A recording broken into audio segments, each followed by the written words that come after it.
Hey everybody, Jason from Alphatone Audio back again today. And what I want to do in this video is a simple assembly on the Squareplug SP400 and SP500 plugs.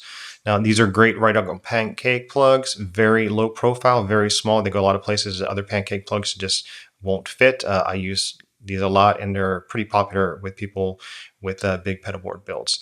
So the 400 and the 500 are completely identical in every single way except for one. The SP500 is meant for larger diameter cables and the SP400 is meant for smaller diameter cables. So you can just basically see that this exit hole here is a little bit larger on the SP500. From an assembly standpoint, they're identical. Today I'm going to be doing an SP400 with Mogami 2314 build.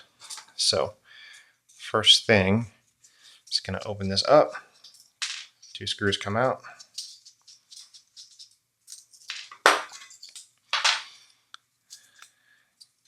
Okay, on the inside, you see we have two tabs. This is the tip, and over here, this is for the shield. And what I'm going to do on these is I'm going to take a very small blade screwdriver, and I'm going to bend this up just a little bit. I'm going to take this one, and I'm going to bend this up almost to like a 90-degree angle. Okay, and once you do that, you can set that aside. Cable ready to go. If you strip off, a 1/2 inch is plenty for these.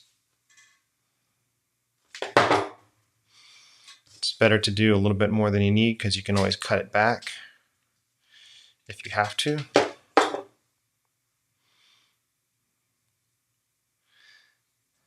Spiral shield is easy to work with on these 2314 and 2319, which I tend to use a lot. So get that shield out of one side, and then I'm going to strip about half of this back.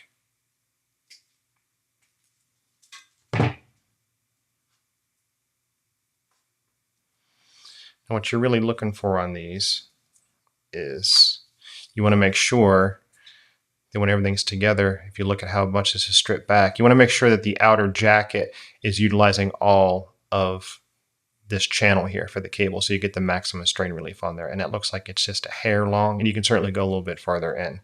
So it looks like that's just a little bit long. So I'm going to take just a little bit more off.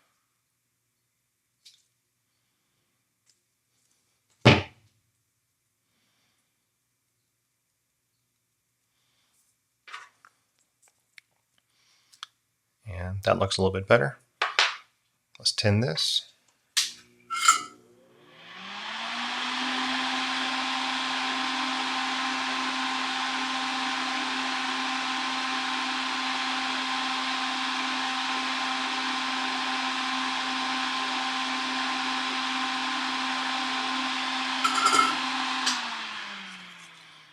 Okay, and I never tin the shield all the way back. I always just leave a little bit there for flexibility during the assembly.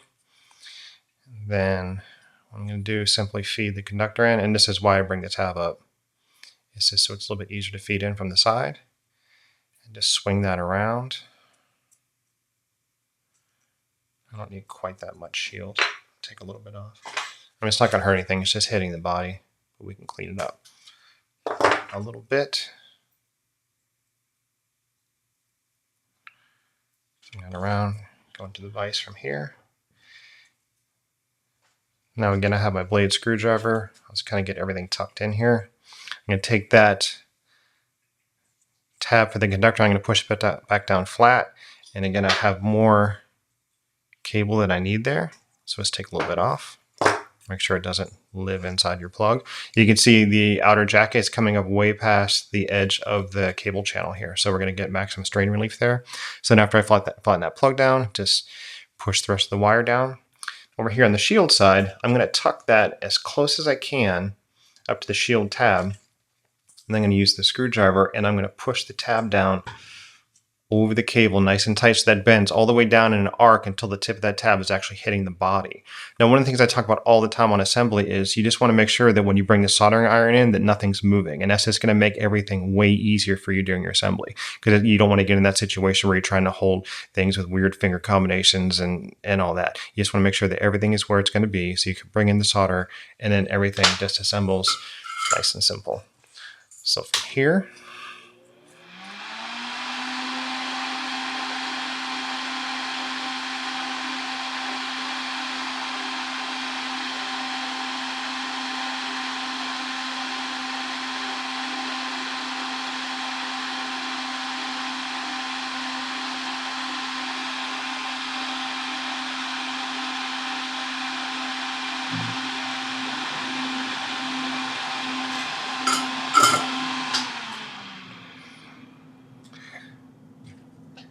And that's all there is to it.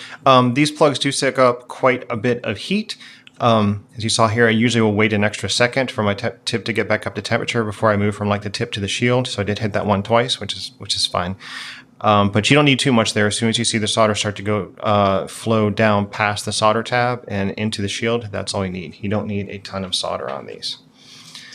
So assembly, 2 screws go back in.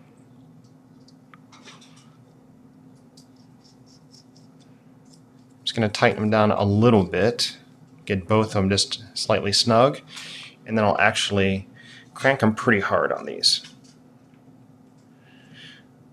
And what you're looking for is you just want to make sure that there's no gap anywhere in the plug. You give a little tug and everything is nice and snug in there. So that's it. Assembly process for the Squareplug SP400 and SP500. Pretty simple, and like I said, great plugs. I use these all the time. They're very popular. If you are looking for a slightly smaller pancake plug, especially you need something like a little bit thinner, definitely check these out. I hope this was helpful to you. If it was, please feel free to like and subscribe, and I will see you next time.